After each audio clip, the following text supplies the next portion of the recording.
When you make an offer on a home, it's common to have a home inspection contingency built into the offer to protect your deposit.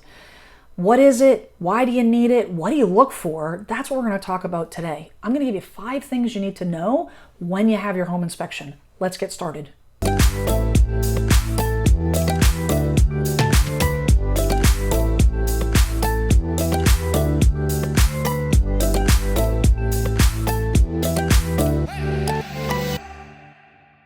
Hi, I'm Sylvester with RE/MAX Platinum, and today we're talking about home inspections and what you need to know going into your home inspection. So first, what is a home inspection?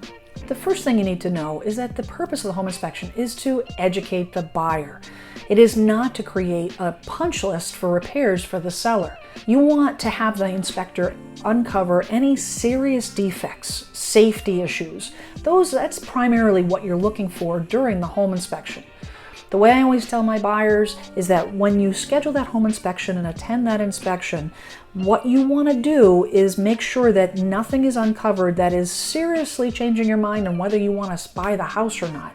There will always be issues uncovered during the inspection. There isn't a perfect home.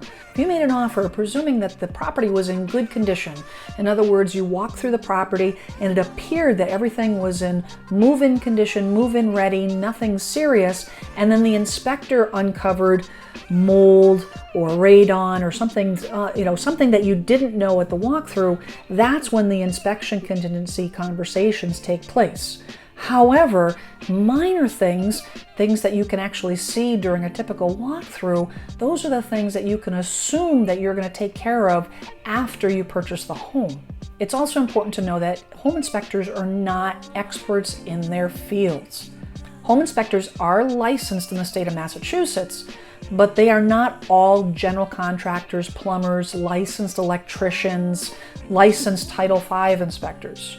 If any issues come up that require further investigation, such as mold, radon, structural issues, that's when you should reach out to another contractor that is licensed in that field to get further information on whether what you're looking at is really a legitimate issue. The bottom line is that the inspection is not there to create a punch list for the seller. A common mistake I see with a lot of buyers is they go into the home inspection and the home inspector creates this list of everything that needs to be addressed, and the home buyers assume that that list goes to the seller and the seller is now responsible for correcting all of those issues. And that's just not true. The expectation for a home buyer is that there will always be something that needs to be addressed, some sort of repairs. So the second thing you need to know is the M word, or mold.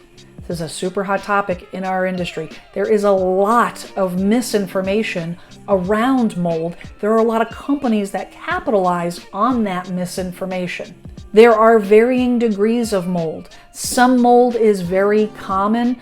Lumberyard mold is a common mildew that is actually caused when plywood is left out in the elements and is used for, say, roof underlayment that wasn't allowed to 100% cure. This is a common sort of mildew that is not necessarily harmful. A home inspector that doesn't necessarily know, that's not licensed as a mold inspector, will sometimes give misinformation about the severity of that mold. A professional mold inspector will be able to tell you whether it's something that needs to be addressed or not. If you have a serious mold issue that is a dangerous form of mold, something like that should be brought up to the seller. In my experience, when it comes to attics and mold, oftentimes, unless the seller's going up there on a regular basis, they're not even aware of the issue themselves. And very often the sellers are willing to mediate that mold. The bottom line is that not all molds and mildews are created equal and they're not all dangerous. It's important to let an expert distinguish between the two. Now, the third thing you need to know is that not every house is perfect. Now, this sounds like a pretty common sense statement. However, when emotions are high, when buyers are anxious, and a home inspector comes in and gives a laundry list of the items, minor items, it can be very overwhelming. You think you're buying a very well-maintained house, and yet why are they finding issues? is because there's no such thing as a absolutely perfect home. The home inspector's job is to look at every single detail. They are hired to find defects, even minor defects that don't necessarily need to be addressed right away. Not all defects are created equal. Some defects should be addressed right away. Safety issues, structural issues, mold. Those are the issues that you need to be talking with your agent, with the seller, to have that remediated. But minor issues that can be taken care of, maybe budgeted over time, typically are not things that will derail a transaction, but rather things that you should just put on a plan to maintain that property over time after you close on the house. If you do find serious issues, then there are a couple different ways you can handle it. The first thing is to buy it as is. You know, houses, especially in this market where the market is a very, very heavy seller's favored market, and the competition is pretty fierce when it comes to competition against other buyers, you may not want to risk losing that property. A seller that has 2 or 3 or 4 or 5 different buyers lined up waiting to see if your transaction will fall apart, may not have an issue with saying, no, they won't fix it. So depending on what the issue is, you could conceivably agree to just assume the responsibility of that yourself and have it fixed after the sale. Another option would be to negotiate for a repair or credit. So what you could do is something minor like a double tapped breaker or a downspout that needs to be redirected because there might be a little bit of flooding in the basement, a little water runoff during heavy rains into the basement. Then you could ask the seller to either repair those items on their own and have it done and documented before closing, or to make the seller's life easier, have them just give you a credit, and we'll just say agree on a fair amount, $500 credit from the seller back to the buyer. Oftentimes that's done with either a price reduction or a closing cost credit, and then the buyer will take care of the repair after closing. And then the last option, the very, very last option, is to back out of the agreement. That is what the home inspection contingency is for. If there are a number of items that you were not anticipating and the seller is not willing to budge and make any repairs, and you're not willing to assume the cost of any of those repairs, then you are entitled to back out and get your offer deposit back. The only thing to know is that the cost of the inspection is not refunded or credited. The money spent for the inspection always goes back on the buyer.